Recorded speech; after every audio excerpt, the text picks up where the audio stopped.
Dalu menika acaranipun ngaos kitab Al-Arba'in An-Nawawi ingkang dipun karang dening panjenenganipun Syekh Yahya bin Syarafuddin An-Nawawi. Dan pada malam hari ini sampai pada hadis yang ke-8. Bismillahirrahmanirrahim. Qala al-muallif rahimahullah ta'ala wa nafa'ana bihi wa bi ulumihi wa bi da'watihi fid dharain amin. Al hadisus saminu utawi hadis sing kaping 8. Ani Ibni Umar diriwayataken saking Ibni Umar radhiya mugi-mugi ngridhani Allah sinten Gusti Allah taala halim luhur sinten Gusti Allah anhuma saking Abdullah wa Umar anna Rasulullah ing satemene Rasulullah sallallahu ta'ala alaihi wa alihi wasallam qol ngendika sinten Kanjeng Nabi ngendikane umirtu an uqatilan nasa hatta yashhadu alla ilaha illallah wa anna muhammadar rasulullah. Umirtu dan perintah sapa ingsun an uqatila ing yen to merangi sapa ingsun annasa ing menungso hatta yashhadu sehingga nyekseni sapa annas an ing satemene kelakuan la ilaha ora ana pangeran kang hak disembah iku maujud illallahu kejaba Gusti Allah wa anna muhammadan lan satemene Kanjeng Nabi Muhammad iku Rasulullah iku utusane Gusti Allah. Wa yuqimu lan jumenengaken sapa annas as-sholata ing salat wa yu'tu lan aweh sapa annas az-zakata ing zakat. Fa idza fa'alu maka ing dalem nalikane agawe sapa annas zalika ing mengkono-mengkono syahadat salat zakat asamu mongko padha ngreksa sapa annas minni saking ingsun dima'ahum ing pira-pira gedhe annas wa amwalahum lan pira-pira bondone annas illa bihaqqil islami kejaba kelawan hak Islam wa hisabuhum hali utawi hisabe annas alallahi iku ing atase Gusti Allah taala hali maha luhur sinten Gusti Allah. Rawahu ngriwayataken ing hadis sapa Al-Bukhari yu Imam Bukhari wa Muslimun lan Imam Muslim. Ngeten hadis ingkang kaping 8 niki diriwayataken saking Ibni Umar. Jadi putrane Sayyidina Umar ingkang asmane nggih menika Abdullah bin Umar. Jadi Abdullah bin Umar niki putrane Sayyidina Umar yang masuk Islam mulai masih kecil, diajak kali abahe memeluk agama Islam. Bahkan di usia yang sangat muda nggih menika usia 13 tahun. Ini Abdullah ini ingin ikut perang bersama Rasulullah, akan tapi oleh Rasulullah tidak diizinkan saking semangatnya Abdullah bin Umar. Jadi Abdullah bin Umar meriwayatkan sebuah hadis bahwa beliau nate mireng Kanjeng Nabi niku dawuhan ngenten, aku diperintah kongkon merangi para menungso sehingga para menungso mau iku nyekseni bilih gak ana pangeran kang hak disembah kejaba Gusti Allah. Lan satemene Kanjeng Nabi Muhammad niku utusane Gusti Allah. Niki dawuh Kanjeng Nabi. Jadi aku diperintah oleh Allah untuk memerangi manusia sehingga mereka bersaksi bahwa tiada Tuhan selain Allah dan bahwa Nabi Muhammad adalah utusan Allah. Hadis menika banyak yang menjadikan dalil secara letterlek dalam memahami hadis menika secara letterlek, secara terjemahnya saja. Dan ketika hadis niki dipahami secara letterlek, niki bahaya. Jadi sebagian kelompok ini menjadikan hadis ini bahwa seakan-akan Kanjeng Nabi memerintahkan untuk memerangi semua orang-orang yang tidak mau masuk Islam. Ini seakan-akan membuat kesan bahwa Islam itu keras. Ini kalau hadis dipahami secara letterlek.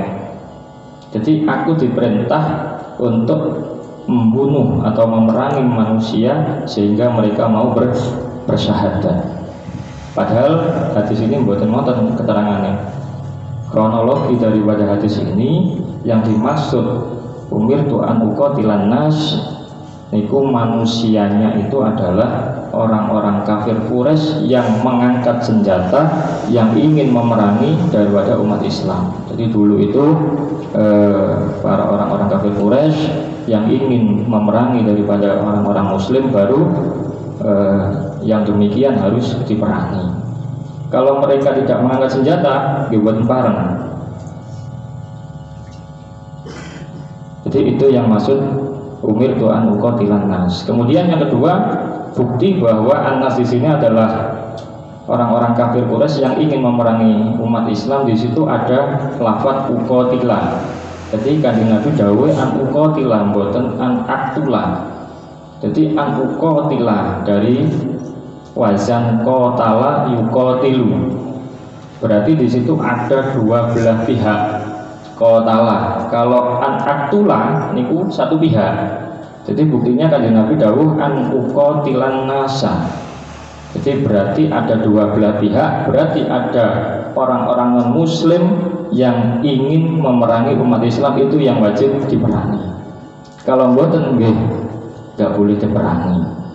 Maka ketika difahami kanjeng Nabi memerintahkan untuk memerangi non-muslim, ini efeknya nanti banyak dari kelompok yang memahami secara letterlek niki efeknya banyak terjadi penyerangan terhadap tempat-tempat ibadah kados gereja, kados kejadian bom bunuh diri di Bali niku, karena memahami hadis niki secara terjemahan atau letterlek saja niku.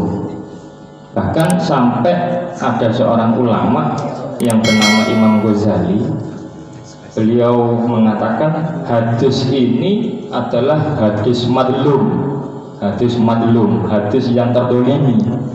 Jadi hadis yang terdolimi karena apa? Karena mereka menjadikan hadis ini sebagai dalil untuk memaksa manusia yang tidak mau Islam ini secara paksa untuk memeluk agama Islam. Makanya hadis ini hadisnya madlum katanya, hadisnya terdolimi kata Imam Ghazali. Jadi maksudnya adalah kanjeng Nabi dawuhan umirtu an uqatilan nas hatta yashhadu an la ilaha illallah wa anna muhammadar rasulullah. Aku diperintah oleh Allah untuk memerangi manusia sehingga mereka mau bersaksi bahwa tiada Tuhan selain Allah dan Nabi Muhammad adalah utusan Allah. Ada sebuah kisah yang menarik dari hadis ini. Kemudian ada seorang sahabat yang bernama Usamah bin Zaid bin Harisah. Jadi Usamah bin Zaid adalah seorang panglima perang yang gagah kuat. Ketika dalam sebuah pertempuran beliau berhadapan dengan seorang musuh dan ingin membunuh musuh itu, ternyata musuhnya mengucapkan dua kalimat syahadat. Jadi ketika mau dibunuh mengucapkan dua kalimat syahadat. Akan tapi sama Usamah bin Zaid itu terus dibabat. Jadi ditebas, dibunuh tetap meskipun mengatakan syahadat. Karena apa? Beliau yakin bahwa orang ini mau berlindung supaya tidak dibunuh. Akan tapi sama Usamah bin Zaid tetap dibunuh. Kemudian berita ini terdengar oleh Rasulullah SAW. Kemudian Usamah bin Zaid ditimbali kali kanjeng Nabi. Kemudian ditangkleti, ya Usamah, apa bener sampeyan mateni musuh sing wis ngucap syahadat? Kali Usamah dijawab, nggih ya Rasulullah, keranten mangke lak mboten kula pateni, kula bebasaken, keranten namung dia hanya berlindung ingin selamat, maka dia akan mengambil kesempatan dan akan membunuh kami. Maka kami bunuh karena hanya lisannya saja yang mengucapkan kalimat syahadat. Apa yang terjadi? Rasulullah marah waktu itu. Rasulullah duka sampai beliau dawuh, apakah enggak kamu sobek dadanya sehingga kamu mengetahui daripada isi hati musuh tersebut. Jadi maksudnya bagaimana? Maksudnya lah ampun maca syahadat pun berarti dia terjaga harta dan darahnya, jadi aman, nggak boleh dilukai bahkan dibunuh. Jadi Rasulullah marah kemudian menjadikan sahabat Usama bin Zaid ini menyesal, kemudian beliau tobat berjanji tidak akan membunuh musuh yang mengatakan syahadat atau mengucapkan kalimat la ilaha illallah wa anna muhammadar rasulullah. Niku yang pertama. Kemudian yang kedua, di sini Kanjeng Nabi hanya menyebutkan 3 rukun Islam, padahal dalam hadis yang ketiga dulu yang diterangkan oleh insyaallah Kang Maskur itu ada bunyal Islam ala khomsin, syahadat, sholat, kemudian zakat, puasa, kemudian haji. Kenapa di sini kok namung 3 Kanjeng Nabi dawuhi? Syahadat, sholat, zakat, poso kali haji niku mboten disebutaken. Dan mriki ngoten, fa in qila fasamu min arkanil Islam wa kadzalika al-hajju wa lam yadhkurhuma. Padahal rukun Islam niku wonten gangsal, wonten poso nggih wonten haji. Jawabane ngenten, saumpami enten tiyang ninggal poso, ninggal haji niku sangsine apa lebih kecil daripada tiyang niku ninggal syahadat, ninggal sholat karo ninggal zakat. Jadi ketika ada orang ninggal puasa, ini hukumannya tidak boleh dibunuh. Ketika ada orang haji yang sudah mampu untuk melakukan haji, ini mboten angsal dibunuh. Tapi ketika ada orang yang meninggalkan syahadat, ada orang yang meninggalkan sholat, ada orang yang meninggalkan zakat, maka sanksinya ini berat. Menika sanksinya yuqatalu ala tarkiha, menika dibunuh niki. Maka Rasulullah tidak menyebutkan puasa dan haji. Illa bihaqqil islami wa hisabuhum Allah ta'ala rawahu al-Bukhari wa Muslim. Jadi ketika wonten seseorang yang sudah mengucapkan syahadat, meskipun orang tersebut itu hatinya kita tidak tahu, maka urusane ati niku wa hisabuhum niku ing ngatasi Gusti Allah. Sampai Kanjeng Nabi dawuh nahnu bidawahir wallahu yatawalla bis sarair. Wis kita ngukumi sing dohir mawon, Gusti Allah sing weruh apa isine jero atine wong tersebut. Niku wa hisabuhum Allahi taala. Hadis niki diriwayataken saking Imam Bukhari kalih Imam Muslim. Lajeng al hadisut tasi'u tawi hadis sing nomor 9 an Abi Hurairah Abdurrahman bin Sakhrin radhiyallahu taala anhu qol sami'tu krungu sapa ingsun Rasulullah sallallahu alaihi wa alihi wasallam yaqul hale ngendikan sinten Kanjeng Nabi ngendikane manahaitukum anhu fajtanibu wa ma amartukum bihi fa'tu minhu mastata'tum.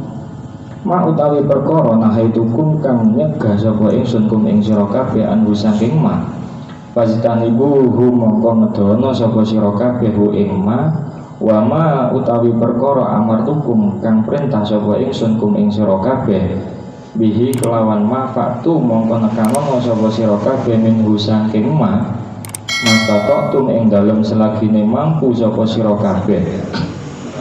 Fa inna ma ahlaka mongko angin mestine ngrusak alladzina ing wong akeh min qablikum saking sadurunge sira kabeh apa kasratu masailihim apa akeh pira-pira pertanyaane alladzina wakhtilafuhum lan pira-pira persulayane alladzina ala anbiyaihim ing atase pira-pira nabine alladzina.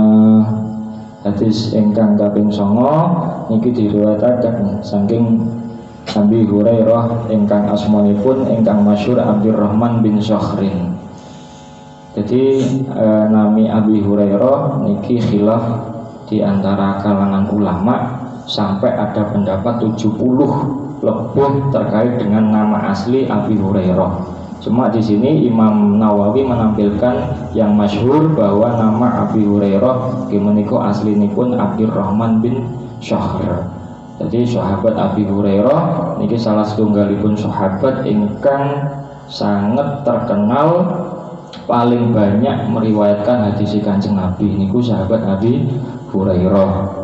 Bahkan pernah beliau menyaksikan langsung mukjizatnya Kanjeng Nabi. Pada suatu ketika sahabat Abu Hurairah niki terkenal sahabat ingkang gampang luwean. Jadi mboten pati gak betah luwe. Itu sahabat Abu Hurairah. Dan beliau adalah ketua ahlu sufah. Kemudian suatu saat ketika beliau tidak ada makannya, malah makanan betul-betul aman. Kemudian gayane etok-etok sowan datang Sayyidina Abu Bakar. Jadi bertamu ke rumah Sayyidina Abu Bakar, gayanya takok masalah, takok hadis, ya tujuannya ben disuguhi hidangan oleh Sayyidina Abu Bakar. Ternyata apa yang terjadi? Abu Bakar ternyata mboten gak ada suguhan, mboten gak ada nopo-nopo ya. Akhirnya tambah luwe. Akhirnya pamitan wangsul pindah teng Sayyidina Umar. Abu Hurairah pindah mertamu ning Sayyidina Umar, ternyata nggih sami Sayyidina Umar nggih mboten gadah napa-napa waktu niku. Niku biasa sih ya zaman sahabat. Akhirnya tambah luwe, akhirnya putus asa nggih. Akhirnya langsung ngliwati daleme Kanjeng Nabi. Dalalah Kanjeng Nabi wonten teng napa niku nggih teng sebelah emperan wonten Kanjeng Nabi. Akhirnya Kanjeng Nabi itu kan makrifat, akhirnya semerp sahabat Abu Hurairah, kemudian ditimbali kali Rasulullah. Ya Abu Hurairah ta'al nonton. Ana apa sampean? Kok seliwar-seliwar? Akhirnya pinarak rene-rene. Akhirnya ditimbali kali Kanjeng Nabi, nggih mandel mawon, mboten kok sanjang kula luwe Kanjeng Nabi mboten. Jadi sungkan. Akhirnya kalau Kanjeng Nabi keranten mengerti sahabat ini paling luwe nggih. Sampai entani sik jajal aku tak ndelok mengguri ono apa ning mburi itu Kanjeng Nabi. Akhirnya dilihat sama Rasulullah ada susu yang di mangkok, susu sak mangkok kemudian dibawa oleh Rasulullah. Jadi susu sak mangkok kemudian Kanjeng Nabi mengatakan kepada Abi Hurairah, ya Abi Hurairah iki ono susu sak mangkok. Sampeyan kan luwe koyoke. Langsung Abu Hurairah respon nggih Kanjeng Nabi kula luwe. Akhirnya iki ana susu sak mangkok, tapi kan kancamu akeh. Kancane sampean akeh ashabu sufa iku kan akeh ing masjid pelataran masjid. Sampean celuk kabeh iku kon rene kabeh. Dan Abu Hurairah ketika diperintah oleh Kanjeng Nabi langsung nggih Kanjeng Nabi, tapi dalam batinnya susu sak mangkok penyeluk arek-arek awang jumlahe suwida. Kira-kira ya tetap luwe gak waduh. Yang akhirnya mungkin budal ayo wis budal saiki ning daleme Kanjeng Nabi. Ana apa wis ayo budal saiki wis enak-enak pokok enak. Akhirnya budal doang, sedaya budal. Akhirnya Abu Hurairah ini diperintah oleh Kanjeng Nabi, ya Abu Hurairah iki susu gawon cekelen kanca-kanca sampean iki di ngarane ditulang gitu, disuapi satu persatu Hurairah. Padahal itu yang luwe adalah Abu Hurairah pertama. Kemudian wis iki sampean kancane sampean tulang situ-situ iki dengan susu sak mangkok iku mau. Nggih Kanjeng Nabi akhirnya dibulang sambil bisiki, "Masya akeh aku yo luwe." Dibulang satu persatu. Lah temannya ini kebetulan semuanya sufa gitu, dalam keadaan lapar semuanya. Dan biasa dulu para sahabat itu ketika lapar kok ngombe susu nggih warak sian niku. Lah sak menika kan mboten lambat mak sego nggih dereng warak kan. Jadi sambil di suapi susu itu sambil dibisiki aja kakek terus. Maka satu persatu dari ashabu sufa ini ya langsung ngombe glek-glek terus. Sampai 60 orang sahabat Abu Sufah ini sudah selesai semuanya, ternyata dilihat susu yang satu mangkok itu utuh sama Abu Hurairah, lho kok utuh iki susune. Alhamdulillah, berarti si ono anu ya. Si iso keduman ya. Akhirnya sahabat-sahabat dipersilakan oleh Kanjeng Nabi untuk kembali ke masjid, tinggal Abu Hurairah dengan Kanjeng Nabi. Kanjeng Nabi dawuh, "Ya Abu Hurairah, al-an isrof." Ya Abu Hurairah, saiki sampean kumbe monggo diunjuk. Kemudian diunjuk oleh Abu Hurairah, glek. Kemudian Kanjeng Nabi dawuh lagi, "Isrof ya Abu Hurairah." Diombe maneh, ayo diombe maneh. Akhirnya diombe lagi sama Abu Hurairah sampai diulang 3 kali. Kanjeng Nabi dawuh, "Isrof ya Abu Hurairah." Sampai Abu Hurairah, Kanjeng Nabi memerintah 3 kali, "Isrof ya Abu Hurairah." Abu Hurairah dawuhan, "Sampun Kanjeng Nabi mboten kiyat pun. Mboten kiyat. Sampun warek kula Kanjeng Nabi." Kemudian setelah itu diberikan kepada Kanjeng Nabi baru minum susu yang padahal susu tersebut adalah milik Kanjeng Nabi. Jadi Kanjeng Nabi duwe susu, keluarganya ya sebetulnya dalam keadaan lapar, tapi masih mendahulukan santrinya, para sahabatnya, dan beliau munjoe paling akhir sendiri, dan beliau mencari ngalap barokah kepada santri beliau sendiri. Ini Rasulullah. Jadi nggak ada persediaan yang itu sebetulnya untuk keluarganya, tapi diberikan kepada santrinya, dan beliau mementingkan santrinya, para sahabatnya daripada keluarganya. Itu sekelumit cerita Abu Hurairah Abdurrahman bin Sakh. Beliau dawuhan nate mireng sami tu Rasulullah sallallahu alaihi wasallam. Kanjeng Nabi nate dawuh, "Manahaitukum anhu fastanibuh."